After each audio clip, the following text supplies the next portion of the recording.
Hi అండి, నమస్తే. Welcome back to our channel voice of Lakshmi.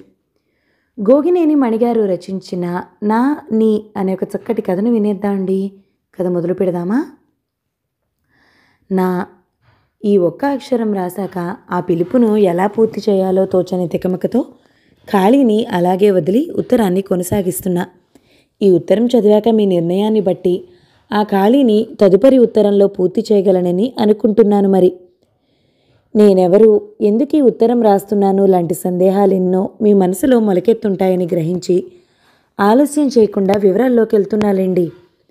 నా పేరు అదంత ముఖ్యమైన విషయం కాదు. ముందు ముందు ఎలానో తెలుస్తుంది. ఇక చదువు, ఉద్యోగము లాంటి వివరాలంటారా? అవి అంతే, ముందు ముందుకి డిటోయే. అలా అన్నీ ముందు ముందే తెలిస్తే ఇప్పుడు చెప్పొచ్చేదేమిటి అని నిలదీస్తున్నారా? చెప్పాల్సిన ముఖ్యమైన సంగతులు ఉన్నాయిలేండి. మా నాన్న ఉద్యోగరీత్యా కొన్ని సంవత్సరాల నుండి విదేశంలోనే ఉంటున్నాం. చదువు పూర్తవగానే ఉద్యోగంలో చేరిన అక్క పెళ్లి కొడుకుని వెతుక్కుని స్థిరపడిపోయింది ఇక్కడే. తనకి ప్రయాస లేకుండా నేను అలాగే చేస్తానని మా అమ్మ ఎదురు చూసి అటువంటి సూచనలేం కనిపించకపోయేసరికి నన్ను అసమర్థుడి కింద జమకట్టి నిట్టూరుస్తూ, కన్నవాళ్ళం, మాకు తప్పదుగా, రంగంలోకి దిగాల్సిందే అనేసింది. నువ్వే కావాలంటూ ఏ అమ్మాయి నా వెంటపడి వేధించలేదు. నీవు లేక నేను లేను అనిపించేంతగా ఏ అమ్మాయి నన్ను ఆకట్టుకోలేదు. ఇందులో నా తప్పే ఉంది? ఇలాంటి పరిస్థితుల్లో పెద్దవాళ్లకే ఆ పని భారం అప్పగించక తప్పదుగా. పెద్దవాళ్ల మీద భారం పెట్టాడు మా వాడెంత బుద్ధిమంతుడో అని సంతోషించకుండా నన్ను నిందించటంలో ఏ న్యాయం ఉందో మీరే చెప్పండి. పెద్దవాళ్ళు ఎప్పుడు ఎలా మాట్లాడతారో ఊహించలేమన్నది మాత్రం నిజమనిపించింది. కార్యరంగంలోకి దిగాక కానీ మా అంచనాలు, అభిరుచులకి తగ్గ అమ్మాయి దొరకటం ఎంత కష్టమో అర్థం కాలేదు. దాంతో మన దేశంలో అయితే ఈ సమస్య చిటికెలో తేలిపోతుంది అని అమ్మ తేల్చి చెప్పగానే మేం కూడా ఆ మాటను గౌరవంతో శిరసా వహించినట్లుగా రెక్కల విమానంలో ఇక్కడ వాలిపోయాం. నిజం చెప్పాలంటే మా నాన్నకి స్వదేశంలో ఏదైనా వ్యాపారాన్ని వెలగబెడుతూ దర్జాగా జీవించేయాలనే కోరికుంది. అమ్మకు కూడా అంతే. బంధుమిత్రులందరిళ్లలో జరిగే శుభకార్యాలకు హాజరవుతూ సందడిగా రోజులు లాగించేయాలనే సరదా ఎక్కువ. ఇక నా సంగతి అంతేనండి. ఎక్కువగా భారం లేని తేలికైన ఉద్యోగం చూసుకుని స్నేహ బృందంతో కోలాహలంగా వెలిగిపోదామనే ఆలోచన అంతర్గతంగా ఉంది. అందుకే మా అమ్మ మాటను కాదనకుండా ఇష్టంగా అంగీకరించేశాం. ఇక్కడికొచ్చాక, కార్యరంగంలోకి దిగాక పరిస్థితులు ప్రపంచమంతా ఇంచుమించుగా ఒకేలా ఉన్నాయన్న నగ్న సత్యం అమ్మకి అర్థమై అదంత తేలికైన వ్యవహారం కాదని గ్రహించి ప్రయత్నాలను ముమ్మరం చేసింది. నేనొకసారి సరదాగా, కోడలి కోసం అంత ఆతృత ఎందుకమ్మా అని అడిగా. మా అమ్మ తక్కువేం కాదుగా. కోడల్ని కాల్చుకు తినే కార్యక్రమం రంజుగా ఉంటుందని ఈ మధ్యనే ఎక్కడో చదివారా, అందుకు అని సమాధానం చెప్పింది. ఈ రోజులను బట్టి అలా జరిగే అవకాశం 1% కూడా లేదనిపిస్తోందమ్మా. పైగా కోడలి వేధింపులతో నువ్వే కాగిన నూనెలో వేగిపోవాల్సి వస్తుందేమో అన్నా భయం నటిస్తూ.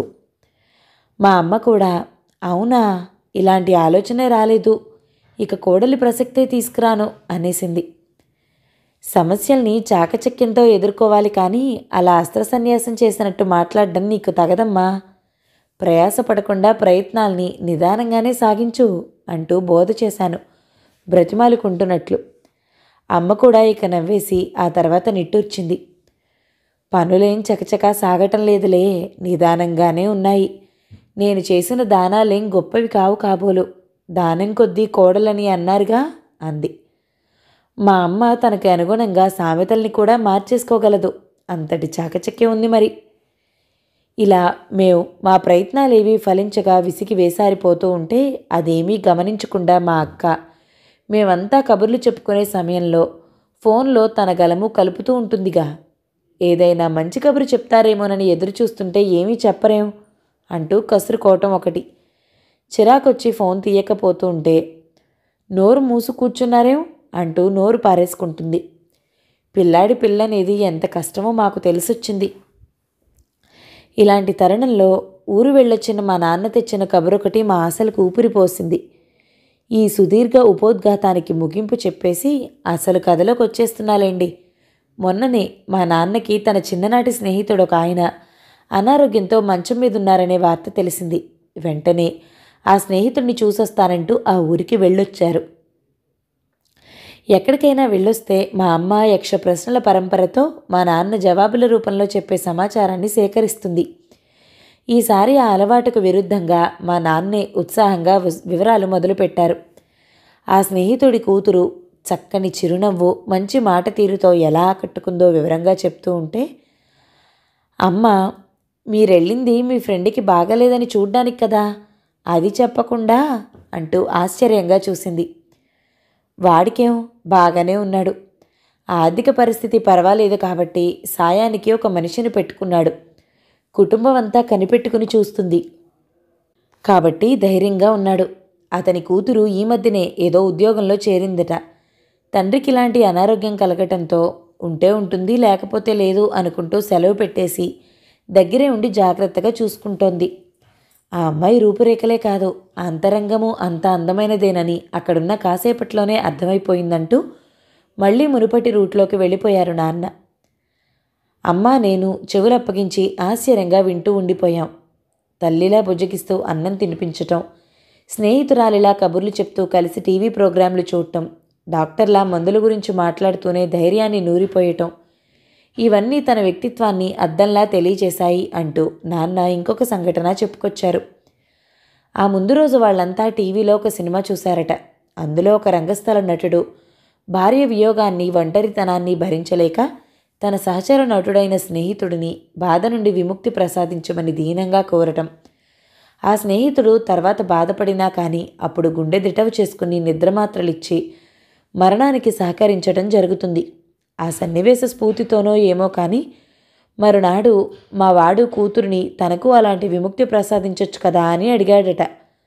మంచం మీద కదలలేని నిస్సహాయత ఆ కోరికను కలిగించి ఉండొచ్చు ఆ అమ్మాయికి. ఆ సినిమాలో అస్సలు నచ్చని సన్నివేశమే అది. ఆ విషయం తెలియచేస్తూ ఆ రాత్రే ఆవేశంతో ఆ దర్శకుడికి ఒక ఉత్తరం కూడా రాసిందట. తండ్రి కోరికను విన్న వెంటనే కోపంతోనూ బాధతోనూ కన్నీళ్లు పెట్టుకుని ఆ ఉత్తరాన్ని తండ్రికి చూపించింది. మన ఇంట్లో ఇంకెవరికైనా ఇలాంటి అనారోగ్య సమస్య ఏర్పడితే పరిష్కార మార్గంగా మీరు ఇదే చెప్తారా అని కూడా ప్రశ్నించింది.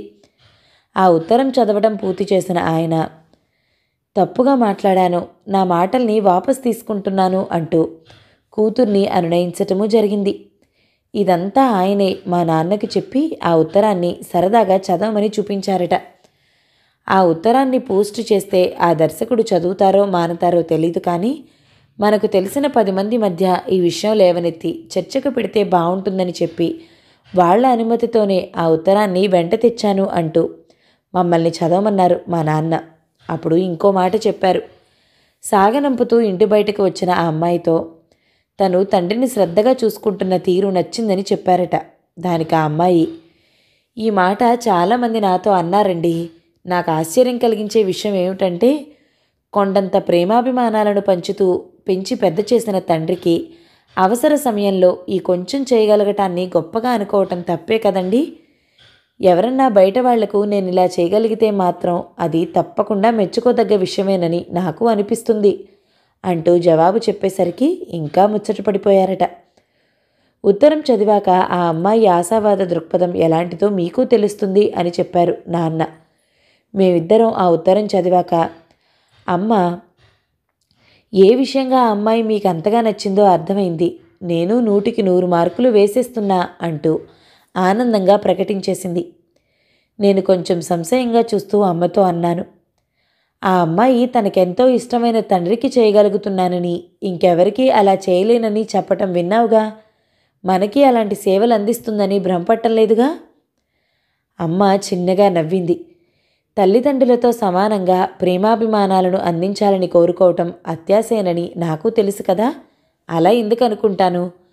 అయితే ముందు మనమిచ్చిన ఆదరాభిమానాలను పుచ్చుకుని తిరిగి ఇవ్వటంలో నిర్లక్ష్యం చూపించే రకం కాదని, ఇచ్చి పుచ్చుకునే సంస్కారం ఉన్న అమ్మాయిని అర్థమై నచ్చిందంటున్నాను అంటూ వివరణ ఇచ్చింది.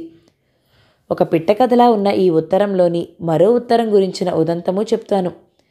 ఆ ఉత్తరంలో ఒక మంచి సినిమా తీసినందుకు దర్శక నిర్మాతలిద్దరికీ ప్రశంసలు ఉన్నాయి.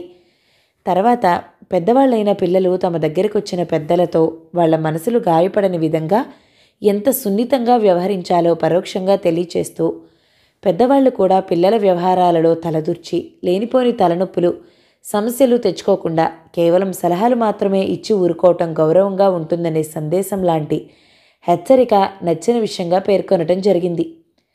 ఆ తర్వాత పిల్లల దగ్గర నుండి పల్లెకు బయలుదేరిన పెద్దవాళ్ళిద్దరూ 4 మొక్కలున్న చిన్న ఇంటిలో అన్ని పనులు అరమరికలు లేకుండా కలిసి చేసుకుంటూ కబుర్లతో సరదాగా కాలక్షేపం చేయటం, సాయంకాలాలు పొలం గట్లపైకి షికారుగా వెళ్ళొస్తూ దారిలో కనిపించిన బంధుమిత్రులను ఆత్మీయంగా పలకరించటం, అప్పుడప్పుడు వచ్చిపోయే పిల్లలతో దూరమై దగ్గరయ్యే ఆనందాన్ని అనుభవించటం, చూసి ముచ్చటపడుతూనే ఇలాంటి సన్నివేశాలు ఇంకొన్ని చూస్తామని ఆశపడుతూ ఉంటే అనుకోని విధంగా వాళ్లను విడదీసి మా కళ్ళను కన్నీటి కాలువలుగా మార్చేశారు.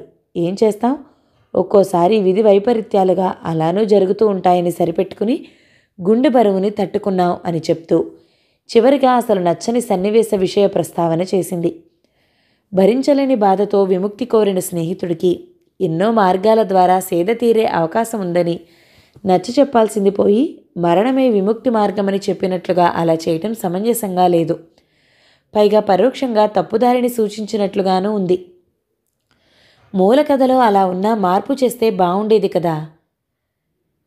వాళ్ళిద్దరూ కొన్నాళ్ళు ఆ స్నేహితుడితో ఉండి గత అనుభవాలను అంతకు ముందులా పద్యాలు సంభాషణల రూపంలో నెమరేసుకుంటూ సరదాగా కాలక్షేపం చేస్తూ స్నేహితుడి దుఃఖాన్ని తగ్గించే ప్రయత్నం చేయొచ్చుగా. లేకపోతే అతనే తన ఇంటిలో తనలాంటి ఒంటరి వాళ్ళు నలుగురికి ఆశ్రయం ఇచ్చి అందరూ కలిసి పనులు చేసుకుంటూ కాలం గడిపినా బాగుండేదిగా. పోనీయో 10 మందిని శిష్యులుగా స్వీకరించి తన నటనానుభవాలను మెలకువలను నేర్పించటము మంచి కాలక్షేపంగా ఉంటుంది కదా. లేదు, తన అనుభవాలను గ్రంథస్థం చేయటము మంచి ప్రయత్నంగా ఉండదా.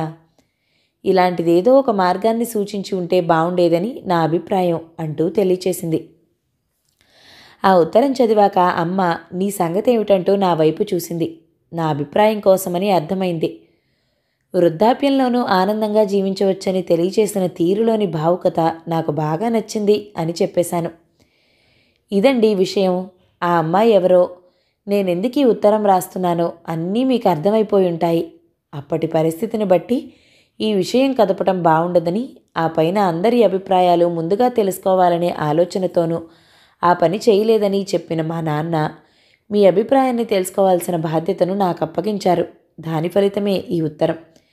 ఇది కేవలం ఉత్తరం మాత్రమే కాదండోయ్, కాబోయే యజమానురాలిగా మా ఇంటి ఆధిపత్యాన్ని స్వీకరించమని మా కుటుంబ సభ్యులందరి ఆమోద ముద్రతో మీకు అందజేస్తున్న అభ్యర్థన పత్రం. మీ అనుమతి లభిస్తే నా అనే అక్షరం పక్కన ఉన్న ఖాళీలో కాబోయే జీవన సహచరి అనో, జీవితంలోకి నిత్య వసంతాన్ని వెంటబెట్టుకు వచ్చే వాసంతి అనో తదుపరి లేఖలో రాయొచ్చు. ఏ కారణంగానైనా మా ప్రతిపాదనను తిరస్కరిస్తే కనీసం స్నేహాన్నైనా కొనసాగించమని నా అభ్యర్థన. మీ వాళ్ళందరితో పరిచయం కలిగించుకోవటానికి వచ్చేవారం మేమంతా మీ ఊరికి వస్తున్నాం. మా వసతి వగైరాలు మేమే ఏర్పాటు చేసుకుంటున్నాంలేండి. సూటిగా అసలు విషయమే కాకుండా ఇంత సోది ఎందుకు రాయాల్సి వచ్చిందో కూడా చెప్పనా. మా ఇంట్లో వాళ్ళందరి మనోభావాలు, మా ఇంటి వాతావరణం ఎలా ఉంటాయో మీకు కొంచెంగానైనా అవగాహన కలిగిద్దామనే అభిప్రాయంతో మాత్రమే. ఆఖరుగా ఒక విషయం, ఈ ఉత్తరంలోని మొదటి చివరి అక్షరాలు రెండూ కలిపితే మా వాళ్ళు నన్ను పిలిచే వాడుక నామం అవుతుంది. ఇక మీ నిర్ణయం తెలుసుకున్నాక నీ అనే అక్షరం పక్కన నా సంతకం తీరు మారుతుందని తెలియచేస్తూ ముగిస్తున్నానండి. నీ. కథ సమాప్తం. కథ కనుక మీకు నచ్చినట్లయితే లైక్ చేయండి, షేర్ చేయండి, మంచి కామెంట్ చేయండి. మన ఛానల్ని తప్పకుండా సబ్స్క్రైబ్ చేయండి. Thank you so much for watching. నమస్తే.